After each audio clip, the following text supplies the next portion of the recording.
দুঃখজনক হলেও সত্য, বাঙালি মুসলমান পুরুষ মেয়েদের পর্দা করা ও নিজেদের 4টি বিয়ে করাকেই ধর্ম বলতে বোঝায়। কিন্তু একজন মুসলমান পুরুষ চাইলেই কি 4টি বিয়ে করতে পারে? আসুন খলিফা হারুনুর রশিদ ও তার স্ত্রীর একটি সত্য গল্পের মাধ্যমে জানি। হারুনুর রশিদের শাসনকালের কথা আলোচনা করতে গেলেই তার স্ত্রী জুবাইদা বিনতে জাফরের নাম আমাদের সবার সামনে আসে। তিনি আবার ছিলেন হারুনুর রশিদের দ্বিতীয় মামাতো বোন। তার শুভ্র চেহারার কারণে তার দাদা খলিফা আবু জার মানসুর তার নাম দিয়েছিলেন জুবাইদা। রূপের সাথে সাথে জুবাইদার মধ্যে নানা গুণের সমন্বয় ঘটেছিল, যা তাকে ইসলামের ইতিহাসে স্মরণীয় করে রেখেছে। 165 হিজরিতে তথা 781 খ্রিস্টাব্দে খলিফা আল মাহাদির শাসনকালে বাগদাদে হারুনুর রশিদের সাথে জুবাইদার বিয়ে হয়। হারুনুর রশিদ জুবাইদাকে অত্যন্ত ভালোবাসতেন। জুবাইদার গর্ভে হারুনুর রশিদের পুত্র আমিনের জন্ম হয়। মাত্রাতিরিক্ত ভালোবাসার কারণে হারুনুর রশিদ ও জুবাইদার মধ্যে খুনসুটি লেগেই থাকত। একদিন হারুনুর রশিদ বললেন, আমি আরেকটা বিয়ে করব।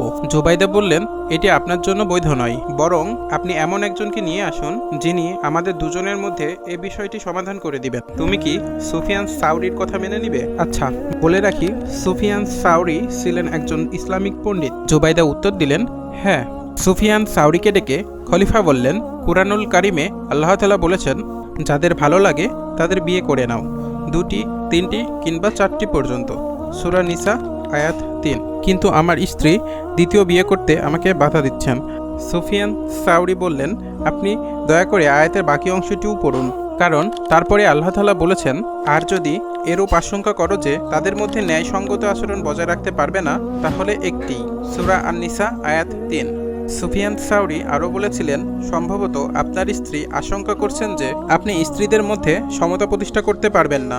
একথা শুনে খলিফা অত্যন্ত খুশি হন। একথা শুনে সুফিয়ান সাউরিকে 10,000 দিরহাম উপহার দেওয়ার আদেশ দেন, যদিও সুফিয়ান সাউরি তা গ্রহণ করেছিলেন না। আর আপনাদেরকে এই গল্পটা বলার কারণ কি তা আর আমি ব্যাখ্যা করলাম না, বুদ্ধিমানের জন্য ইশারাই যথেষ্ট। যার ফলে এক নারীতেই আসক্ত থাকুন ভাই।